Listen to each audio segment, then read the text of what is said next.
गर्भवती होगी और एक पुत्र को जन्म देगी। और दूत ने उससे कहा, मैं परमेश्वर के सम्मुख खड़े होने वाला हूँ, मैं परमेश्वर के सामने रहता हूँ और मैं तेरे लिए समाचार लेकर आया हूँ। और जकरिया ने क्या कहा, ये कैसे हो सकता है,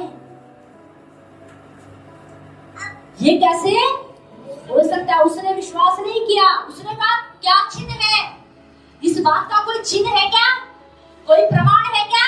तब स्वर्गदूत समझ गया कि इसको विश्वास नहीं है, इसको बात समझ में नहीं आ रही है।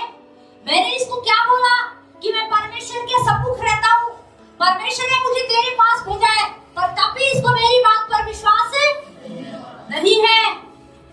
ये बाहर जाएगा, ये नेगेटिव फैलाएगा, इसलिए इसका मुंह बंद कर देता हूँ। क्या कर देता हूँ? इसका मुंह बंद कर देते हैं। इसलिए बाइबल में लिखा, जकरिया का मुंह क्या कर दिया गया, बंद कर दिया गया। जब तक उसकी पत्नी गर्भवती नहीं हुई और पुत्र का जन्म नहीं हुआ, तब तक जकरिया का मुंह क्या रहा, बंद रहा।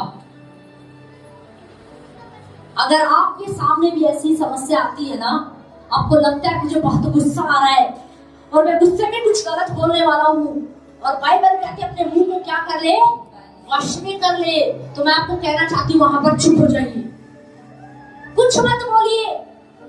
आपके बच्चों ने कुछ गलती करनी है, वहां पर चुप हो जाइए, शांत हो जाइए। आपकी पत्नी ने कुछ गलत कर दिया है, खाना नहीं बनाया या सब्जी में नमक ज्यादा हो गया है, आपको गुस्सा आ रहा है, पर मैं आपको कहना चाहती हूँ आप चुप हो जाएं। पत्नी ने कुछ सामान पति को बोला था, पति को याद नहीं रहा, इसलिए मैं पत्नी से भी कहना चाहती हूँ कि वो वहां पर क्या हो जाए, चुप हो जाए। क्योंकि कुछ भी गलत बोलने से अच्छा है क्या हो जाए, हम चुप हो जाए। कुछ भी गलत बोलने से अच्छा है हम क्या हो जाए, चुप हो जाए। ये जरूरी है, ये क्या है, जरूरी है। क्यों ना एक वचन और पढ़ेंगे, उत्पत्ति की पुस्तक, उसका 1 अध्याय, उसका 2 और 3 पढ़ेंगे।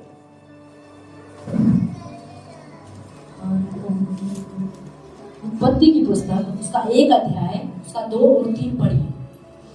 और पृथ्वी बेडोल और सुनसान पड़ी थी और गहरे जल के ऊपर अंधियारा था। तब परमेश्वर का आत्मा जल के ऊपर मंडराता था।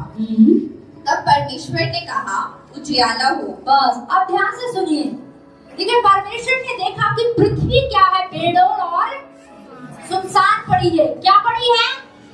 पृथ्वी बेडोल और सुनसान पड़ी है। अब परमेश्वर ने वहां पर क्या किया, देखा, अरे पृथ्वी तो क्या है, बेडोल है, सुनसान है, इसके ऊपर कोई जीवन क्या है, नहीं है। अब परमेश्वर ने ये नहीं बोला, अरे ये तो बेडोल पड़ी है, ये सुनसान पड़ी है, इस पृथ्वी का कुछ नहीं हो सकता क्योंकि इसके ऊपर तो अंधियारा है, ये तो बेडोल है, इसमें कोई जीवन नहीं है। वहां पे लिखा है पृथ्वी बेडोल और सुनसान थी, पर जब परमेश्वर ने दृष्टि की तो परमेश्वर उस पृथ्वी को बेडोल और सुनसान नहीं देख रहा था, परमेश्वर उस पृथ्वी पर उजियाले को देख रहा था। Hallelujah, hallelujah. आपके घर में अगर आपको घटी दिखाई दे रही है, आपको दिख रहा है, पर आप ये मत सोचिए जो मुझे दिख रहा है वो मैं बोल रहा हूँ, जो मुझे महसूस हो रहा है वो मैं बोल रहा हूँ। जो आपको दिख रहा है वो मत बोलिए, जो आपको महसूस हो रहा है वो मत बोलिए, आप वो बोलिए जो परमेश्वर आपसे कह रहा है। हालेलुया। परमेश्वर आपसे कह रहा है तू घटी को मत दे, तू बढ़ोतरी को दे, क्योंकि वचन कहता है यहोवा मेरा चरवाहा है और मुझे कोई भी घटी क्या है, नहीं होगी।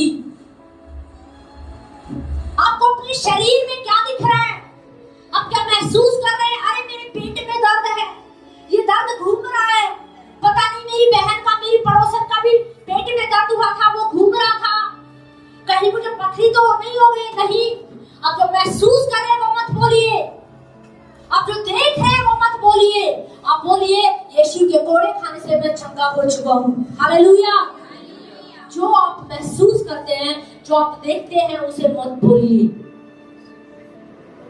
लेकिन जो बाइबल आपसे कहती है आप वो बोलिए। जो बाइबल आपसे कहती है आप वो बोलिए। आप अपनी लाइफ में क्या महसूस कर रहे हैं, आप अपने जीवन में अगर हारा हुआ महसूस कर रहे हैं, हो सकता है किसी भाव में आप फेल हो गए हैं और आपको वो बातें याद आ रही हैं, आप बार बार उन चीजों को देख रहे हैं, तो मैं आपको कहना चाहती हूँ जो आपको दिख रहा है आप उसे मत देखिए, उसके आगे देखिए, क्योंकि परमेश्वर कुछ करने जा रहा है। Hallelujah, hallelujah. आपको अपनी बॉडी में दर्द महसूस हो रहा होगा, पर जो महसूस हो रहा है आप उसे मत बोलिए, आप उसे बोलिए कि यीशु के कोड़े खाने से मैं चंगा हो चुका हूँ। हालेलुया। आप घटी को देख रहे होंगे, पर आप घटी को मत बोलिए, आप बोलिए यहोवा मेरा प्रबंध करने वाला परमेश्वर है। Hallelujah, hallelujah. आपको क्या दिख रहा है वो मत बोलिए, परमेश्वर को जो दिख रहा था वो नहीं बोला, वो तो दिख ही रहा था ना कि पृथ्वी क्या है, पेड़ों और सुनसान है, और जो नहीं दिख रहा था वो क्या था, उजियाला। परमेश्वर ने उसे बोला, परमेश्वर ने कहा उजियाला हो, और बाइबल में लिखा उजियाला हो गया। जो आप देख रहे हैं ना वो मत बोलिए। डॉक्टर की रिपोर्ट आपको क्या कह रही है? डॉक्टर की रिपोर्ट आपको कह रही है आप ज्यादा नहीं जी पाएंगे। डॉक्टर की रिपोर्ट अगर आपको कह रही है कि आप इस बीमारी में हैं और इस बीमारी से आप मर जाएंगे, आपके सामने और रिपोर्ट है, पर मैं आपको कहना चाहती हूँ उस रिपोर्ट को मत देखिए, उस रिपोर्ट को कैंसिल कर दीजिए, क्योंकि बाइबल बताती है आपकी जीभ के अंदर जीवन और मृत्यु दोनों है। हालेलुया। वो रिपोर्ट आपको मृत्यु दिखा रही होगी, पर आपकी जीभ के अंदर जीवन है, इसलिए आप जीवन को बोलना शुरू कर दीजिए, इसीलिए आप चंगाई को बोलना शुरू कर दीजिए, आप छुटकारे को बोलना शुरू कर दीजिए। हो सकता है डॉक्टर ने आपको बोल दिया आपके पैरों में दर्द ये हमेशा रहेगा, आपको दर्द रहता है और आप उसे फील कर रहे हैं, पर आप जो महसूस कर रहे हैं उसे मत बोलिए।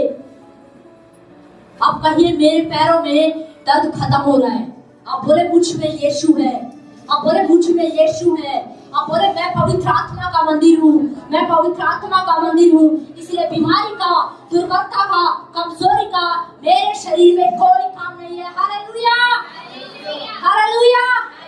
जो आप देख रहे हैं, जो आप महसूस कर रहे हैं उसे मत बोलिए, पर आप वो बोलिए जो परमेश्वर आपसे कह रहा है, क्योंकि आपकी जीभ के अंदर बदलने की ताकत है, आपकी जीभ के अंदर कुछ बनाने की ताकत है, कुछ नया खोलने की ताकत है। इसीलिए आपको अपने शब्दों पर ध्यान देना होगा कि आप क्या बोल रहे हैं, क्या बोल रहे हैं आप, इस पर आपको ध्यान देने की जरूरत है। आप ये मत सोचिए मैं कुछ भी यूं ही बोल दूंगा, नहीं, आप कुछ भी यूं ही मत बोलिए। मैं गुस्से में था इसलिए मैंने बोल दिया, नहीं, अगर आप गुस्से में हैं तो बाइबल बताते हैं अपने मुंह की चौकसी कर, अपने मुंह की क्या कर ले, चौकसी कर, उसको अपने मुंह को वश में कर ले, कंट्रोल कर ले। अगर दुखी है तो अपने मुंह को कंट्रोल कर, अपने वश में कर ले उसे, कि उसके अंदर से कुछ भी गलत क्या है ना निकले। अब प्रभु से कहे, प्रभु जब भी मेरा मुंह खुले तो मेरे मुंह के अंदर से आशीष निकले, मेरे मुंह के अंदर से जीवन निकले, मेरे मुंह के अंदर से चंगाई निकले, मेरे मुंह के अंदर से शांति निकले, मेरे मुंह के अंदर से प्रेम निकले। Hallelujah, hallelujah. क्योंकि हमें समझना है हमारी जीव के अंदर जीवन और मृत्यु दोनों है। ऐसे बहुत सारे लोग दुनिया से चले गए, मैं आपको सच बता रही हूं, ऐसे बहुत सारे लोग हैं जो दुनिया से चले गए, वो किसी और चीज के कारण नहीं, किसी और के कारण नहीं, शैतान के कारण नहीं, खुद अपनी जीभ के कारण, क्योंकि उन्होंने अपनी जीभ के द्वारा अपने आप को कोसा, वो अपने आप को कोसते रहे, मैं मर क्यों नहीं जाता, मैं पैदा क्यों हुआ इस घर में, मेरा जन्म बेकार है, मुझे जीने का हक नहीं है, मैं बेकार हूं, मैं किसी लायक नहीं हूं। आप ये क्यों बोलते हैं? कैंसल करें इन शब्दों को, खत्म करें इन शब्दों को। आप यीशु मसीह की देह हैं, आप यीशु मसीह की बॉडी है, आप कलीसिया हैं,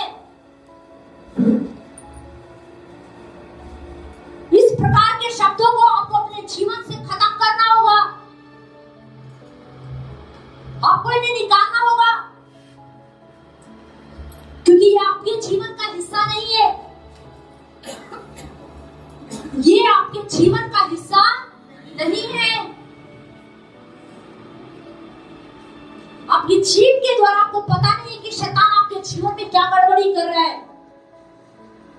आपको समझना होगा इस चीज को, आपको ध्यान देना है इस चीज पर। इसलिए बी केयरफुल, सावधान, सचेत हो जाइए, आप जागरूक हो जाइए कि मैं क्या बोल रहा हूं, मैं क्या बोल रही हूं। अगर आपको लग रहा है ना मेरे पति ने गुस्से में कुछ गलत बोल दिया है, अब गुस्से में कुछ बोल दिया है, तो आप गुस्से में तो आप कुछ बोल नहीं सकते, क्योंकि वो क्या है, गुस्से में है। पर आप एक मौका ढूंढिए। मैं आपको बताना चाहती हूँ एक तरीका, आप मौका ढूंढिए, आप एक समय को ढूंढिए जब उनका गुस्सा ठंडा हो जाए, जब वो शांत हो जाते हैं, तब आप उनके पास जाए और उनसे प्यार से कहे, ये जी सुनते हो, आपने जो गुस्से में बोला था ना, आपने वो शब्द बोला था, आपने गुस्से में बेकार बोल दिया, आपने गुस्से में बोला तो किसी लायक नहीं है, आप उस शब्द को कैंसिल करो। मैं आपको सच बता रही हूँ, वो उस चीज को स्वीकार करेंगे, वो उस चीज को स्वीकार करेंगे। आज यही मुझे और आपको करना है। हमें एक दूसरे को गिराना नहीं है, एक दूसरे की टांग खिंचाई नहीं करनी है। वो गुस्से में बोल रहा है तो हमें भी गुस्से में कुछ भी बोल दिया, नुकसान किसका है? शैतान का कोई नुकसान नहीं है, नुकसान हमारा है, नुकसान हमारे परिवार का है, नुकसान हमारे बच्चों का। इसलिए सावधान, आपके पास वो पावर है कि आप अपने परिवार को ब्लेस कर सकते हैं। आपके पास वो ताकत है कि आप अपने बच्चों के ऊपर आशीष बोल सकते हैं। अपने बच्चों के ऊपर आशीष लाने के लिए अपने ऊपर आशीष लाने के लिए आपको सिर पर हाथ रख के प्रार्थना करवाने की जरूरत नहीं है, क्योंकि बाइबल में लिखा आपकी जीभ के अंदर जीवन और मृत्यु दोनों है। आप जो बोलोगे वही हो जाएगा। अपने बच्चों के ऊपर आशीष बोले, अपने बच्चों को ब्लेस करें, अपनी पत्नी को ब्लेस करें, अपने पति को ब्लेस करें। चौकसी करना सीखिए अपने मुंह की, ध्यान दीजिए। अगर पत्नी गुस्से में कुछ बोल देती है, गुस्सा है, गुस्से में कुछ बोल दिया, तो पत्नी को चाहिए कि वो एक मौका ढूंढे, एक समय ढूंढे। आपको पता है, अरे डुगू की मम्मी, आपको पता आपने गुस्से में मुझे क्या बोल दिया था? उस समय तो मैंने आपको कुछ बोला नहीं क्योंकि आप गुस्से में थी, पर मैं आपको कहना चाहती हूँ बाइबल क्या कहती है, जीभ के अंदर जीवन और मृत्यु दोनों है। आपने कुछ गलत बोला था, आप उसे कैंसिल कर दो। ये हमें एक दूसरे को कहने की जरूरत है, एक दूसरे को उत्साहित करने की जरूरत है, एक दूसरे को सिखाने की जरूरत है, हमें बताने की जरूरत है। अगर आप गुस्से में होते हैं और गलती से गुस्से में चलो कुछ निकल गया अपने बच्चों के लिए, तो जब आपका दिमाग शांत होता है, जब आपका गुस्सा ठंडा हो जाता है, तो आप याद कीजिए उन बातों को, मैंने क्या बोला है, मैंने अपने बच्चों के ऊपर कुछ बोला था, कुछ गलत बोला है। आप उसे कैंसिल करें और आशीष को बोले और आप बोलना शुरू कर दे, मेरे बच्चे बुद्धिमान है, मेरे बच्चे आशीषित है, मेरे बच्चे सामर्थी है, मेरे बच्चे समझदार है। हालेलुया। हमारे जीव के अंदर जीवन और मृत्यु दोनों है। इस जीव के द्वारा हम अपनी आशीष को पा सकते हैं। इस जीव के द्वारा आप अपने बच्चे के लिए एक उत्तम भविष्य तैयार कर सकते हैं। इस जीव के द्वारा आप अपने लिए एक उत्तम भविष्य तैयार कर सकते हैं। इस जीव के द्वारा आप अपने लिए एक अच्छी आशीष को तैयार कर सकते हैं।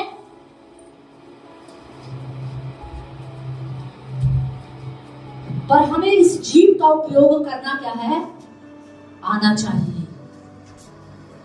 हमें इस जीव का उपयोग करना क्या है, आना चाहिए। ये मत कहिए कि अरे मैं गुस्से में था, अरे मैं दुखी था, मेरा तो स्वभाव ही ऐसा है, मैं तो बचपन से ऐसे ही बड़बोला हूं। नहीं, आप बचपन से बड़बोले होंगे क्योंकि बचपन से आपको पता नहीं था कि आपकी जुबान कितनी पावरफुल है, आपके शब्द कितने पावरफुल है। आपको अपने शब्दों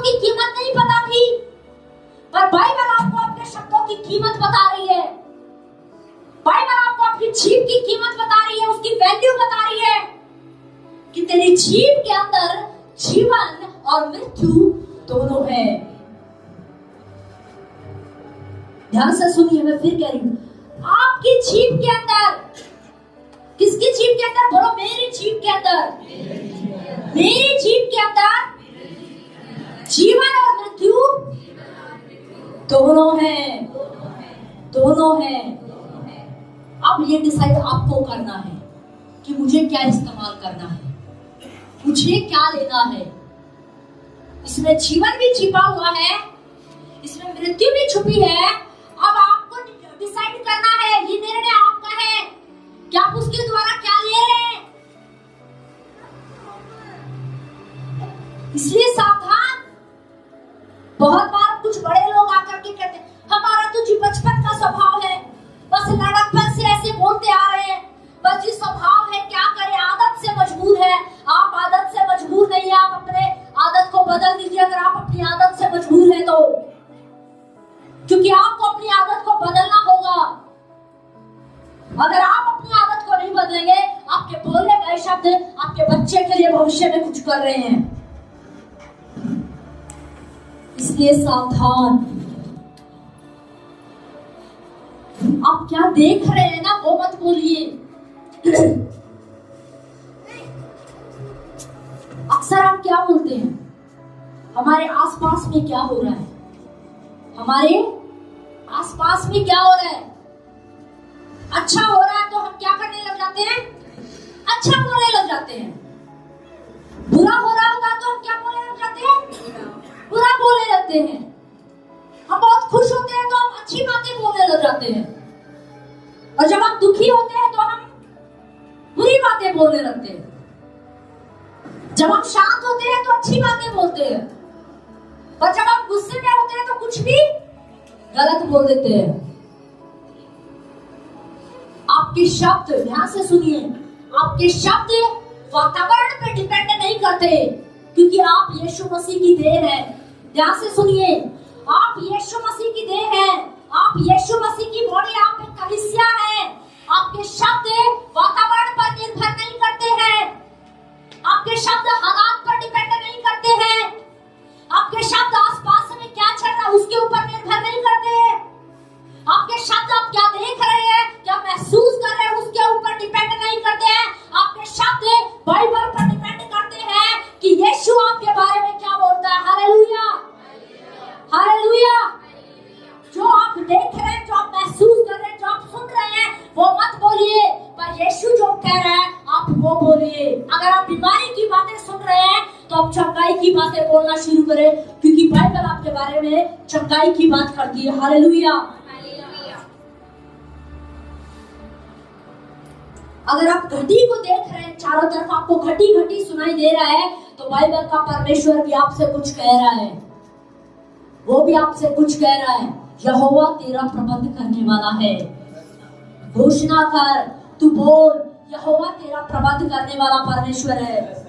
तू बोल, यहोवा मेरा चरवाहा, मुझे कोई घटी नहीं होगी, मैं कभी घटी को नहीं देखूंगा। मैं हमेशा बोलती हूँ, मैं कभी घटी को नहीं देखूंगी, मेरे बच्चे कभी घटी को नहीं देखेंगे, क्योंकि मुझे पता है कि मेरे जीव के अंदर जीवन और मृत्यु दोनों छुपा हुआ है। अगर आपको इस बारे में पता है कि आपके जीव के अंदर जीवन और मृत्यु दोनों छुपे हुए हैं, तो आपको सावधान होने की जरूरत है। आपको समझने की जरूरत है कि आप क्या बोल रहे हैं। इसीलिए बोलने से पहले सोचिए कि आप क्या बोल रहे हैं। कई बार हम यूं ही बोल देते हैं, यूं ही मत बोलिए। आप ये कह के नहीं रह सकते, ओ मुझे गुस्सा आ गया था इसलिए मैंने बोल दिया, मैं बहुत दुखी था इसलिए मैंने बोल दिया, क्या करूं, मेरी तो बचपन की आदत है इसलिए मैंने बोल दिया। नहीं, आदतें बदली जा सकती है। ये ध्यान दीजिए, आदतें बदली जा सकती है, क्योंकि जीभ जो है ना, जीभ, इस जीभ के अंदर से निकले जो बुरे शब्द होते हैं ना, वो जहर के समान है, जो धीरे धीरे इंसान के जीवन को क्या कर देता है, खत्म कर देता है। एक जहर होता है, एक पॉइजन जो होता है ना, एक जहर ऐसा होता है जिसको पी के तुरंत कुछ समय बाद व्यक्ति क्या हो जाता है, थोड़ी देर बाद वो मर जाता है। ये जीव जो है ना, ये जहर से कम नहीं है। ये भी एक ऐसा ही है, अगर आप इसका सही उपयोग करोगे तो अच्छा है, पर अगर आप इसका गलत इस्तेमाल कर रहे हो तो ये उस जहर की तरह को जो धीरे धीरे काम करता है, वो धीरे धीरे काम करता है और वो आपके भविष्य को क्या कर देता है, खराब कर देता है। ध्यान दीजिए, आप अपने बच्चों के ऊपर क्या बोल रहे हैं। आज के बाद ये छोड़ दीजिए, अरे मैं तो प्यार से बोलता हूं इसको पागल। नहीं, स्वर्गदूत आपकी प्यार की भाषा नहीं समझ रहे हैं कि आप प्यार से उसको बोल रहे हैं तू पागल है। नहीं, आप उसे बोले समझदार। प्यार से आप उसे समझदार क्यों नहीं कहते?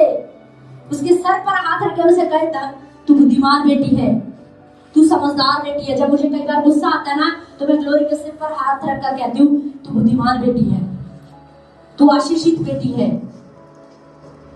हमें अपने बच्चों के ऊपर ऐसा बोलना चाहिए। अगर हमें अपने गुस्से पर काबू नहीं हो रहा है ना, अगर हमें समझ में नहीं आ रहा कि अब क्या करें, तो ऐसे समय में फिर एक ही बात है, आप चुप हो जाएं, आप शांत हो जाएं। और मैं आपको बताना चाहूँ, एक सही समय का इंतजार करें। चुप होने के बाद, शांत होने के बाद एक सही समय भी आता है जब आप अपनी बात को रख सकते हैं, जब आप अपनी बात को बोल सकते हैं तरीके से, समझदारी से। पर यूं ही अपने मुंह से कुछ भी, यूं ही कुछ भी ना कहें, यूं ही कुछ भी ना कहें। आपने तो बोल दिया दुख में आकर, आपने तो बोल दिया गुस्से में आकर। आपके शब्दों की पता है कितनी वैल्यू है, आपको चौकसी नहीं है, पर स्वर्गदूत आपके शब्दों का ध्यान देते हैं। एक वचन निकालिए, पहला पत्रस उसका 5 और 8। पहला पत्रस 5 और 8। सचेत हो और जागते रहो, क्योंकि तुम्हारा विरोधी शैतान गरजने वाले सिंह की नाई इस खोज में रहता है कि किसको फाड़ खाए। आप ध्यान से सुनिए, जब आप बोलते हैं ना, ध्यान से सुनिए, लिखा है सचेत रहो, सावधान रहो, क्योंकि तुम्हारा विरोधी शैतान इस खोज में रहता है। क्या करता है वो? तुम्हारा विरोधी। किसका विरोधी? तुम्हारा। बोलो मेरा विरोधी शैतान इस खोज में रहता है, वो ढूंढता है कि किसको फाड़ खाए। अब जब हम कलीसिया में जो लोग बैठे हैं ना, आपको पता है जब हम बोल रहे होते हैं तो शैतान जो है हमारे शब्दों पर ध्यान लगा के बैठा रहता है। ध्यान से सुनिए, जब आप अपने घर में हैं या अपने परिवार में कहीं पर भी होते हैं, जब भी आप बोलते हैं ना, तो आपके शब्दों का आपको इतना ध्यान नहीं होगा, आप शायद उस पर इतना ध्यान नहीं दे रहे हैं, और शैतान पूरा ध्यान देता है। शैतान पूरा ध्यान देता है। इसीलिए वचन में एक जगह लिखा है, तू अपने ही मुंह के शब्दों से क्या हो गया है? फंस गया है। तू अपने ही मुंह के क्या शब्दों से क्या हो गया? फंस गया है। तू अपनी ही बोली गई बात के कारण क्या हो गया है? पकड़ा गया है। तो शैतान कुछ नहीं करता है, याद रखें, शैतान की जीभ के अंदर जीवन और मृत्यु नहीं है। कई बार हम बीमारी के लिए, हमेशा किसी भी चीज के लिए हमेशा शैतान को दोष देते रहते हैं। शैतान ने ये कर दिया, शैतान ने वो कर दिया, शैतान ने ये कर दिया। नहीं, पूरी बाइबल उठाइए, बाइबल को पढ़िए, बाइबल में कहीं नहीं लिखा शैतान की जीभ के अंदर जीवन और मृत्यु है। लिखा तुम्हारी जीभ के अंदर जीवन और मृत्यु दोनों है। जीवन और मृत्यु मेरी और आपकी जीभ के अंदर है, तो शैतान बीच में कहां से आ गया? शैतान के पास कुछ नहीं है, वो तो सिर्फ मौके की ताक में रहता है। क्या करता है? सिर्फ मौके की ताक में रहता है। वो ढूंढता है कि मैं किसको फाड़ खाऊं, किसको फाड़ खाऊं। यूं ही नहीं है कि किसी भी विश्वासी के घर में घुस गया, चलो आज इसकी फिल्म बनाते हैं। नहीं, इतनी उसमें हिम्मत नहीं है, उसमें इतनी हिम्मत नहीं है। तभी बाइबल में लिखा वो क्या करता है? ढूंढता है। क्या करता है? वो ढूंढता है कि मैं किसको फाड़ खाऊं। वो ढूंढता है कौन अपने जीवन को कोस रहा है, वो ढूंढता है कौन अपने बच्चों को कोस रहा है। वो जैसे बोलेगा वैसे ही मैं एक्शन करूंगा। और जब आप बोल रहे होते हैं चंगाई, मेरे घर में चंगाई है, मेरे घर में आशीष है, मेरे घर में शांति है, मेरे घर में प्रेम है, मेरे घर में यीशु है, मेरे घर का राजा यीशु है, मेरे घर को चलाने वाला यीशु है, तो स्वर्गदूत आपके शब्दों को सुन रहे होते हैं और जो आप बोल रहे होते हैं आपके शब्दों के अनुसार स्वर्गदूत आपके घर में काम करना शुरू कर देते हैं। Hallelujah, hallelujah. आपके शब्दों के ऊपर डिपेंड करता है कि आपके शब्द क्या है, उसी के अनुसार आपके घर में माहौल बनना शुरू हो जाता है। जब आप नेगेटिव बोलते हैं ना, गलत बोलते हैं, तो शैतान की सेना आपके शब्दों को सुन रही होती है और उसी के अनुसार वो काम करने की कोशिश कर रही होती है। पर जब हम बोल रहे होते हैं मेरे घर में यीशु है, मेरे घर का राजा यीशु है, मैं आशीषित हूँ, मेरे बच्चे आशीषित है, यहोवा मेरा चरवाहा है, मुझे कोई घटी नहीं होगी, यीशु के कोड़े खाने से मैं चंगा हो चुका हूँ, तो स्वर्गदूत हमारे शब्दों को सुनते हैं और हमारे शब्दों को सुनकर वो हमारे शब्दों के अनुसार काम करना शुरू कर देते हैं। हालेलुया। इसलिए सावधान कि हम अपने शब्दों को किसके हाथ में दे रहे हैं, दुष्ट के हाथों में दे रहे हैं या प्रभु के हाथों में दे रहे हैं। सावधान कि मैं और आप क्या बोल रहे हैं। अगर आप अपने बच्चों के बारे में, अगर आप आज तक आपने कुछ भी गलत बोला है, गुस्से में आकर आपने कुछ भी गलत बोला है, तो आज आपका ये समय है कि आप उन बातों को कैंसिल करें। ये आपका समय है कि आप उन बातों को याद करें कि मैंने गुस्से में आकर अपने पति को कितना कुछ बोल दिया, या मैंने अपनी पत्नी के ऊपर कितना कुछ गलत बोल दिया, या मैंने अपने बच्चों के ऊपर कितना कुछ गलत बोला है, या मैंने अपने जीवन को ही कितनी बार कोसा है। तो आज आपके पास समय है कि आप उन शब्दों को कैंसिल करें। आपको ये समझना है कि शब्द बहुत कीमती हैं, इसलिए सावधान कि आप क्या बोलते हैं। बोलने से पहले आप सोचिए कि मैं क्या बोल रहा हूं, क्योंकि ये ध्यान दीजिए, जब आप बोल रहे होते ना, आपके शब्द कुछ बना रहे होते हैं। आपके शब्द जैसे होंगे ना, चीजें वैसी ही बनना शुरू हो जाएंगी। आपके शब्दों के अनुसार चीजें होना शुरू हो जाएंगी। इसलिए आप पर डिपेंड करता है कि आप क्या बोलना चाहते हैं, आप क्या बोल रहे हैं। क्यों ना सभी अपने स्थानों पर खड़े होंगे और आज आप विचार करें कि मैं क्या बोलता हूँ। आज आप सोचिए मैं क्या बोलता हूँ, क्या मुझे बोलने की जरूरत है। क्योंकि बाइबल कहती है जीव के अंदर जीवन और मृत्यु दोनों है। बाइबल कहीं नहीं कहती कि शैतान की जीव के अंदर जीवन और मृत्यु है। नहीं, हम कई बार बोलते रहते शैतान बीमारी ले आया, शैतान मेरे घर में घटी को ले आया। नहीं, आपने बार बार घटी को बोला इसलिए घटी आ गई, आपने बार बार बीमारी को बोला इसलिए बीमारी आ गई। आप सोचेंगे मेरे बच्चों के अंदर बुद्धि नहीं है, उनका दिमाग सही काम नहीं कर रहा है, शैतान ने गड़बड़ कर दिया। नहीं, आप अपने बच्चों के ऊपर आशीष बोलिए। आपने अपने बच्चों के ऊपर कभी सही बोला ही नहीं है, इसलिए वो ऐसे हो